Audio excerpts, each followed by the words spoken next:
ఏ రాజకీయుడు వచ్చినా ఎవడొచ్చినా సరే మన ప్రజలే ఎర్రోలం కావాల్సింది. కానీ వాళ్ళు చెప్పేది ఎట్లా అంటే, ఇంతకు ముందు ఇప్పుడు ఏమంటారు, ఇంత అప్పు చేసిండు జగన్, ఇప్పుడు చంద్రబాబు నాయుడు వచ్చిండు.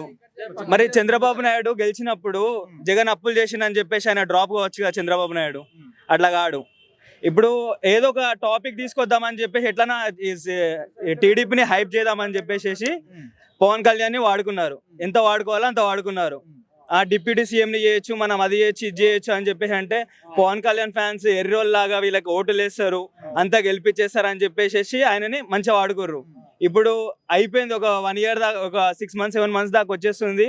ఇప్పుడు పవన్ కళ్యాణ్తో మనకేం పని లేదని చెప్పేసి పవన్ కళ్యాణ్ డిప్యూటీ సీఎంని తీసేద్దాము, నారా లోకేష్ని పెడదామా అని చెప్పేసి అనుకుంటారు. కానీ ఒకవేళ ఇన్ కేస్ అదే అయితే మాత్రం మా తెలంగాణలో కూడా పవన్ కళ్యాణ్ ఫ్యాన్స్ ఉన్నారు.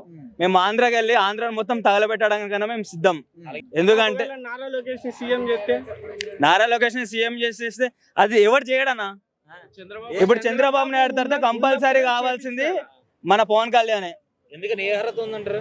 ఏ అర్హత ఉందంటే ఇప్పుడు వచ్చి కాపులు సీఎం అయిన చరిత్ర లేదు కదా, కమ్మలు లేదా రెడ్లు ఇద్దరే సీఎం. చరిత్ర సృష్టిస్తాడు మా పవన్ కళ్యాణ్. కానీ ఇప్పుడు అంత సినిమా ఎందుకు లేదు? ఇప్పుడు రేవంత్ రెడ్డి నువ్వు సీఎం అవుతాడని చెప్పేసి అనుకున్నావు తెలంగాణలో? ఇప్పుడు పవన్ రెడ్డి అయినా సరే క్యాస్ట్ ఎందుకన్నా, క్యాస్ట్ ఎందుకు? ప్రజలకు మంచి చేసే ఉండాలి సీఎం కైనా ఎవరికైనా సరే. ఇప్పుడు రెడ్డిలే కావాలి, ఒడ్డరాజులే కావాలి అని ఏమన్నా ఉందా?